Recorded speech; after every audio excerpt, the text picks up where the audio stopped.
Light weight బంగారు diamond ఆభరణాలు, వందల రకాల డిజైన్స్ ఏవైనా ధర మాత్రం ఒక్కటే.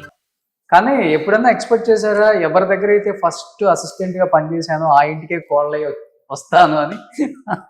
అది అనుకోకుండా జరిగిన ఒక విషయం. అంటే లవ్ అట్ ఫస్ట్ సైట్ అంటారు కదా, అది జరిగింది, నిజంగానే నా లైఫ్ లో జరిగింది. సో ఆయన దగ్గర అసిస్టెంట్ గా ఉన్నాను. ఉన్నప్పుడు I just met him. So love at first sight. ఎందుకంటే I was 14 and he was 17. Marriage 10 years తర్వాతే జరిగింది.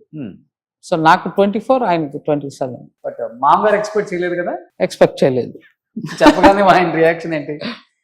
చీప్ పొమ్మన్నారు, ఒప్పుకోలే. ఎందుకు అంటే, ఒకటి వాళ్ళు మార్వాడీస్, నేను పక్కా బ్రాహ్మణ అమ్మాయిని. మా ఇంట్లోనూ ఒప్పుకోలేదు, వాళ్ళ ఇంట్లోనూ ఒప్పుకోలేదు. ఓకే. సో వాళ్ళిద్దరిని కన్విన్స్ చేయడానికి మాకు 10 years పట్టింది. సో తర్వాత కర్మ అని పెళ్లి చేస్తారు. బట్ ఆ 10 years మీరు చిన్ని మాస్టర్ దగ్గర ఉన్నారా? వర్క్ చేస్తున్నాయి.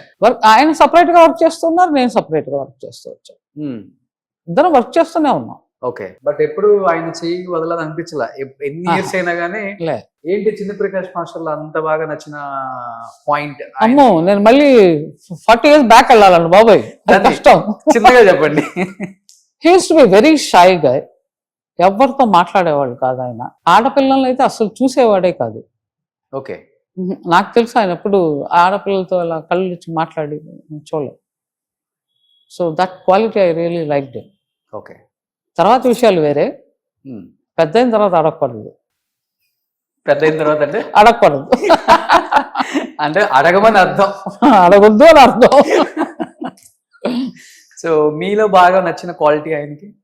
అది ఆయన కదా అడగాలి, నన్ను చెప్తారు కదా ఆయన. ఆయన అడిగితే చెప్తారేమో ఏ క్వాలిటీ బాగుంది. మాస్టర్ మీరు ఎక్కడైనా దొరికితేనే కదా అసలుకి. నాకే ఇన్ని ఇయర్స్ తర్వాత దొరికారు. బట్ అదే క్వాలిటీ ఇప్పటికి మెయింటైన్ చేస్తున్నారా సార్? ఆయన ఎప్పుడు అలాగే. బట్ ఇద్దరు బిజీ లైఫ్ అసలుకి. పెళ్ళైన తర్వాత వర్క్ ఆపేయాలి, నువ్వు చేయకూడదు, యాజ్ ఏ వైఫ్ గా నాకు ఇంట్లోనే ఉండాలి, పిల్లల్ని చూసుకోవాలి, ఇలాంటి రిస్ట్రిక్షన్స్ ఏమైనా వచ్చాయి? Never restricted, no. ఎప్పుడు అనలా. ఎప్పుడు he always use to encourage me. చెయ్యి, చేస్తేనే తెలుస్తుంది, యూ షుడ్ కమ్ అప్, నించుని పోరాడాలి, అలాంటి ఒక మనస్తత్వం. కానీ పెళ్లి చేసుకున్నాను, ఇంట్లో కూర్చో, పిల్లల్ని కను, వంట చేసి పెట్టు, ఎప్పుడు అలా అడగల. ఓకే. నెవర్, ఎప్పుడు అనలా. ద సేమ్ టైం మా అత్తగారు మా మామగారు కూడా అనలేదు. కానీ ఇండస్ట్రీలో మాస్టర్లకి మధ్య భయంకరమైన కాంపిటీషన్ ఉండేది మీ టైంలో.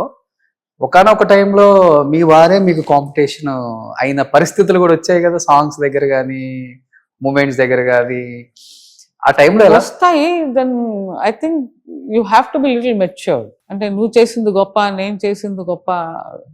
When you are working for some product, దానికి సంబంధించి ఫైటే కానీ పర్సనల్ ఫైట్ దాన్ని పర్సనల్ గా మార్చుకోకూడదు. సాధారణంగా తెలియకుండా ఏమైపోతుందంటే పర్సనల్ ఈగోలు వచ్చేస్తాయి అక్కడ. అది రాకుండా చూడాలి. అది మనం పనిచేసేది ఒక పిక్చర్ కోసం. ఆ పిక్చర్ లో ఆ క్యారెక్టర్కి అది బాగుందా లేదా, ఆ ఐడియా మీది బాగుందా నాది బాగుందా, అంతవరకే డిస్కషన్. కానీ నాదే మంచి ఐడియా మీదే మంచి ఐడియా కాదు అక్కడ.